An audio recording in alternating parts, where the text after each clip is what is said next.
भोजपुरी के शेक्सपियर भिखारी ठाकुर जी के वाह जे भोजपुरी के मान सम्मान प्रतिष्ठा बचौले बनी। हाँ जी जेकर नाम भिखारी ठाकुर जी, भरत शर्मा जी, गोपाल राय जी।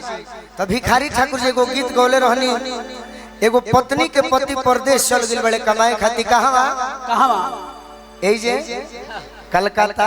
हाँ जी चल गईला के बाद भुला गईलन। हाँ मेहरारू चिट्ठी लिखल बड़ी, व्हाट्सएप पर मैसेज ना चिट्ठी। चिट्ठी में लिखल का बा देखी का लिखल बा हो तनी हमनी लगे व्यवस्था नहीं है कि हमारा मिले के मौका नहीं है मिलल। एगो कुर्सी लगा दी हमनियो जा सकते हैं। हमारे कोनो गारंटी ना हो कि अब हम केने कहाँ चल जाए। देखी पहले के मेहरारू। हाँ जी पहले के मेहरारू चिट्ठी लिखे तो कैसे लिखे हो चिट्ठी लिखे। ए भाव से हमारे के लड़के लिखे जाने के बस कलाकारी में ही भाव होता। हाँ जी चिट्ठी लिखाए पहले भैया तनी मनी और लेवल एक और कम रख। अरे हमने के कंप्यूटर वाला आवाज ना हो, मर्दा के आवाज है। हाँ जी हाँ देखी चिट्ठी लिखाए पहले का लिखाए हो तनी रो सब पूछे कि का लिखाए। तनी हाला करके पूछे जे का लिखाए। वो घड़ी लिखाए का आरे की गवना करला पिया हो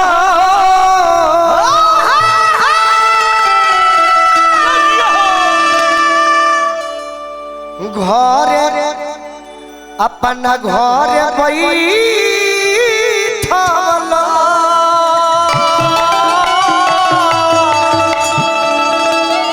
ई भाव छापरा जिला के हतनी मनी कि अपने तो गईला कहां राजा हो पूर्वी बनिया। मेरा चिट्ठी में लिखोस कि तू ही बताओ। हाँ जी कि हमारा के छोड़ के बाहर गई बड़ो। तो तू बताओ कि केकरा से हंसो आ केकरा से बोलो आ केकरा से कहब पिया हो दिलवा के बतिया। एक महीना बाद वो चिट्ठी पहुँचे।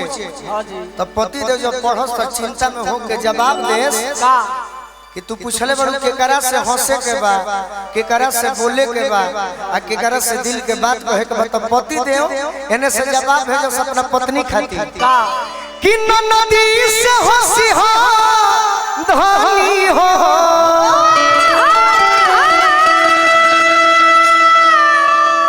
अरे गोतिनी से बोली हो। जब दिल के बात कहे के हुई तो देवरा से कही हो धनी हो अपना दिलवा के बतिया। यही लय पर एगो मेहरारू कहली अपना पियावा के डांट के। ई गाना रउरा सब सुनले बनी। वो पताली बाजी तो बजाई कौन गीत अर किया माला गवला पिया हो महुआ रे लगवला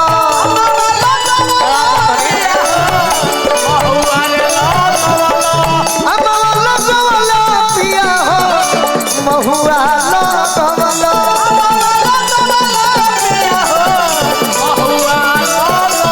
तो कहे ना लगवला पिया हो। अरे कहे ना लगवला पिया हो निमिया के गछिया।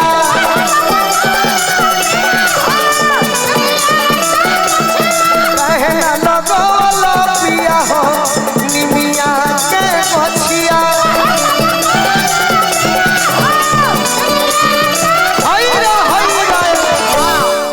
अच्छा मजा आवत रउरा सभे के। जब हम स्कूल में पढ़ने जाते हैं हाँ जी तो 15 अगस्त 26 जनवरी में एगो शेर कहल जाला कि दुश्मन को इस कदर मारो कि उसे होश आ जाए। सही बात। दुश्मन को इस कदर मारो कि उसे होश आ जाए।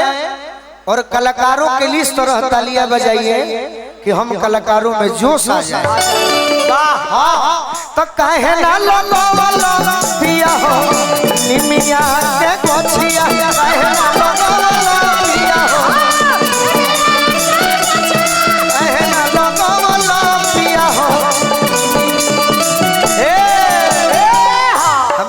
कहीं लोग गीत गावेलन उहे बजा दो। निमिया के डाढ़ी मैया लागली झूलवा हो की झूली रे झूलिया। निमिया के डाढ़ी मैया लागल झूलवा हो की झूली रे झूलिया। अरे मैया मोरी गावेली गीतिया हो की झूली रे झूलिया। मैया मोरी गावेली गीतिया हो की झूली रे झूलिया। निमिया के बछिया काहे लगवला पिया हो।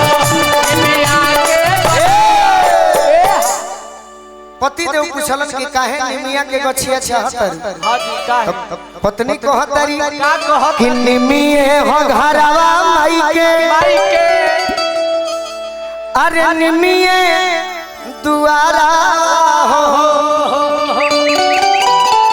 भावे नाही को बहु इनका पकड़ी पिपारा हो। अच्छा फरक जिला के लह तो तरीका हो कैसे कैसे कैसे अरे निमिया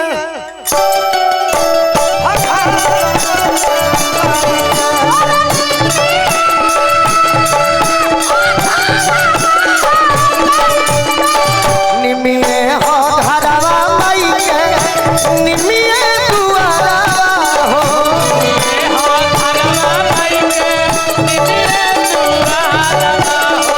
भावे नाही को बहु इनका पकड़ी पिपारा हो।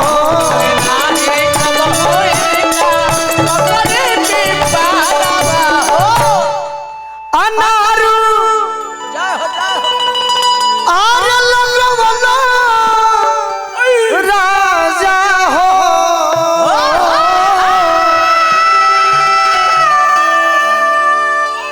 ओढ़ौल लगवला काहे ना अरे काहे ना लगवला पिया हो अरे काहे ना लगवला पिया हो निमिया के गछिया काहे ना लगवला पिया हो निमिया के गछिया काहे ना लगवला पिया हो निमिया के गछिया काहे ना लगवला पिया हो निमिया के। प्रेम से बोली सच्चे दरबार की।